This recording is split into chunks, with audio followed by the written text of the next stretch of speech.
people want to fit in.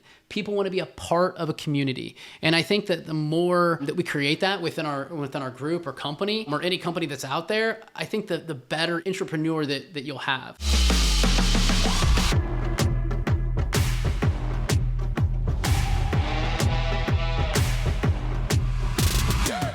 Last week, we gave you a 30,000 foot overview of the mid-level manager role and the position that everybody loves to hate. This episode, we want to dig a little bit more into the actual path to get to that point and so on and so forth. Brian, give us some perspective. What are your thoughts?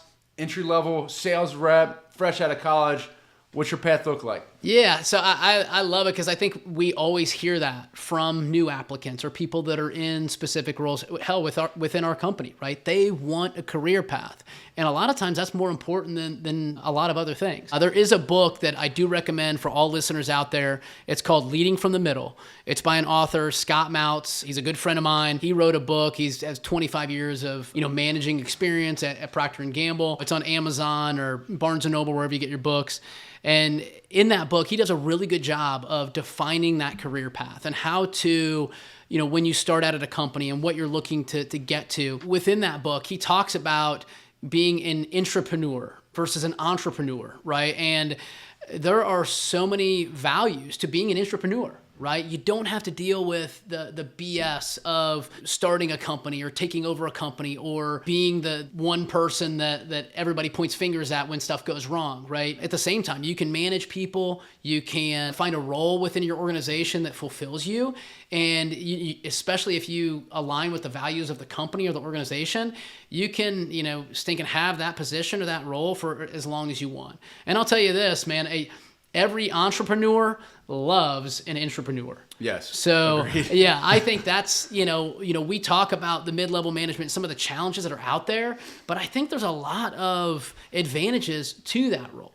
Right. So when you talk about career path, I think in our industry, in the logistics brokerage side of it, you start out as an individual sales rep, you do the right things, you operate business in the right way, and you build up a book of business. You have success from the sales side and, making sure that you put yourself in those scenarios, whether that's the next leadership role or asking your manager, what does it take? How do I get into leadership? What steps do I need to knock out or accomplish to get into that role? Do you feel like there's anything on your side? Are there things that you felt like when you got into a middle manager role that you had to knock out prior to getting the nod or getting your cup of coffee? No, I think it naturally happened, and I was a grunt. I wasn't polished. I was very green, just more of a go-getter, put me in the game and let me just rip and run. Love it. I think most organizations promote their top reps. Sure. That's a huge issue sometimes in a lot of sales organizations. Yeah, and I don't think that always needs to be the approach or the strategy with grooming leaders, because sometimes your best reps, whether it's operations, sales, account, it doesn't matter to the department. Yeah. But sometimes your most result-driven reps need to stay in those types of roles, or at least be in a role where they can impact others to get them to that point as well. So my thoughts behind it are put your best coaches and leaders and the ones that do things the right way in the leadership roles who other people are going to follow, as opposed to your sales reps who sometimes, more often than not, and I know I was so selfish early on because my values back then were money, money, money. Yeah, revenue. How can I make as much money as possible? I loved my team. Yeah. But I was focused on me. Yeah, it's not a bad thing, especially when you're trained that way, right? Exactly. But we talked about this already, but a lot of times people like you and I, where we're big producers, we are moved into a mid-level manager role, and it's a conflict of interest because we are still concerned, whether we have matured or our values have changed. We're still concerned a little bit more about what we want to do and what we value, as opposed to grooming and growing a team. Yeah. So I think a lot of times, I always use a ton of sports analogies, as you know, but I always look at it like you're putting your leading scorer as the new coach, right? Well, maybe that works, maybe it doesn't, right? And I think that's where, some organizations go wrong, where they put that leading scorer into the coach role. Yep. And it's like, oh, well, just do it like me. Right. Well, I don't know if that's the right approach, right? Maybe they have, and I think you're really good at this, but figuring out, okay, what leadership style, right? You can have a specific leadership style, but having the ability to adapt to your team, especially when you're managing salespeople and like figuring out like what makes them tick and how to, push their buttons. What are some things that you, I don't know, strive to do or try to be when you're that sales manager adapting to a specific rep or person? Yeah, if you don't have your employees' trust, it's going to be very difficult to get the best out of them. Sure. As you're moving up in a company from the entry-level employee to the maybe team lead to a team manager or regional supervisor, whatever it may be, regardless of how many people you're managing, if you're managing people, you have to have their trust. And the only way you're going to do that is if you get to know them on a personal level. Yeah. If it's not genuine, and I feel like that part is pretty natural for us, where we genuinely want to know our people. Yeah. If it's not genuine, people can sniff that out. Yeah, they see right through it, man.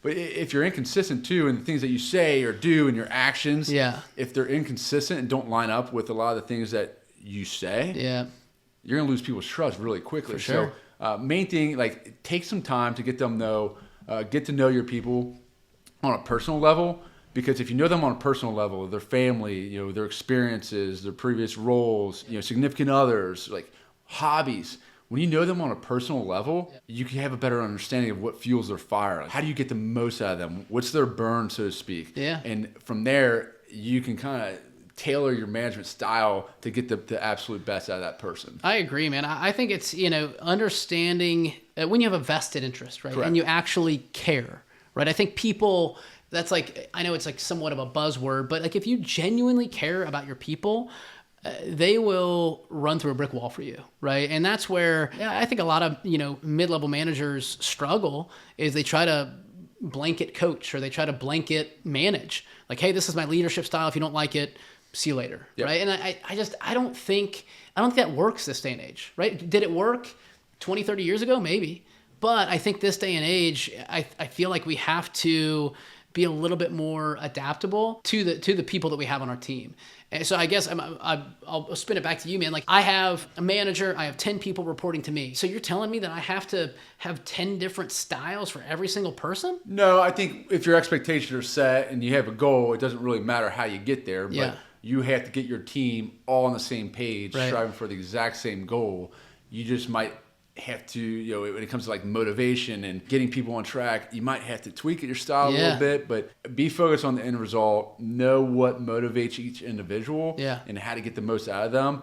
And from there, if you have a clear vision on what your goals are, it makes that path a lot easier. Totally agree, man. I think so many people are triggered by different things. Some people want financial success. Some people want the notoriety. Some people want, a pat on the back, right? Like I've met so many sales reps, they don't even care about money, right? Which is like, it's kind of concerning. Yeah. But but they would rather have that a boy or a good job or a pat on the back as opposed to a raise or a new client that might, net them a specific income. Anybody that's listening today or anybody that's listening to the show, please feel free to drop comments or to ask any questions about the role. We want to do this to draw awareness and hopefully share some knowledge with anybody within our industry as well as, in other industries that are struggling in that role and they don't really know who to talk to, right? You can't really talk to your team about it. You can't really go to your executive about it. Hopefully we can shine some light,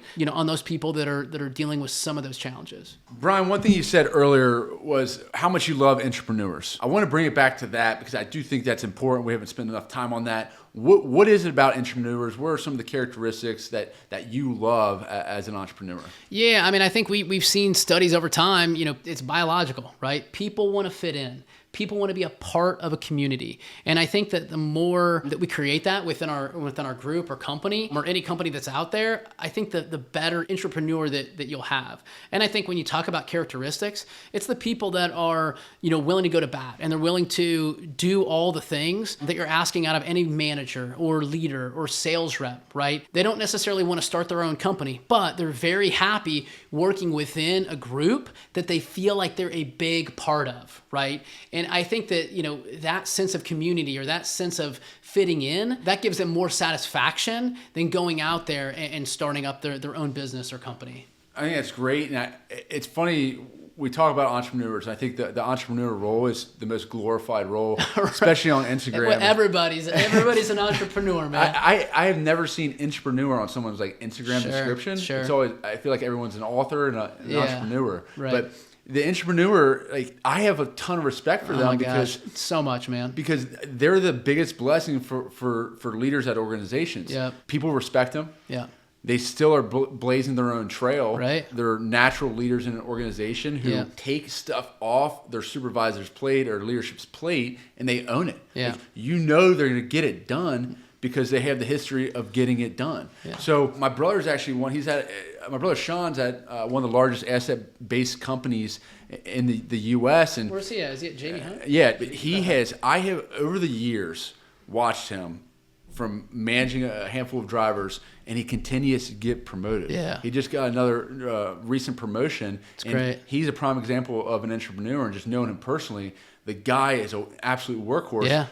I know for a fact that his bosses love him because they know at the end of the day, they don't have to worry about whatever's on his plate because he's going to take care of that and then scoop off some of their plate. Yeah, and I think like you talk about like bringing value, right? Like bringing value, job security. Like when you invest into a company that you feel a part of, I think that you can build a very, very good career. Especially, I mean, hell, you always hear like some of the stories about people that were 7th or 8th employee at Google or Apple or whatever it is. I think that there's a ton of value in that. They weren't the original founder. They weren't, Steve Jobs or Bill Gates, but they created a path for themselves, just like you were saying, where they can bring value to the organization. They can take stuff off their managers' plates and they can own it. Now they're the owner of a specific software or a coding program. I don't really know what coding program means, but it's above my head. One thing you always say, and I love this: be the absolute best in your role, or be the absolute best at your role. A perfect way to summarize an entrepreneur, because if you have everyone being the absolute best at their role, they're becoming irreplaceable for an organization. 100%. And my mindset was, be as irreplaceable as possible. 100%, man. I think that's, you want to bring value. You also want to, as a mid-level manager, you want to feel appreciated. And I think if you get those things, you can build yourself a very good career, a very good life. And especially, if you're caught in the middle, right? And like, I think most mid-level managers are probably 30 to 35, 40 years old, maybe a couple kids, a mortgage, couple car payments. And they're not scared, but they're fearful of like jumping ship or creating their own deal. Well, you can build a very good life managing people, fulfilling, what you want to fulfill, and continue to spend time with your kids and spend time with your family. Setting goals is in direct correlation with someone's, health, success, relationships. Give me some insight, give our audience some insight on how you can set a goal and then back that down into small attainable steps to increase your likelihood of achieving it.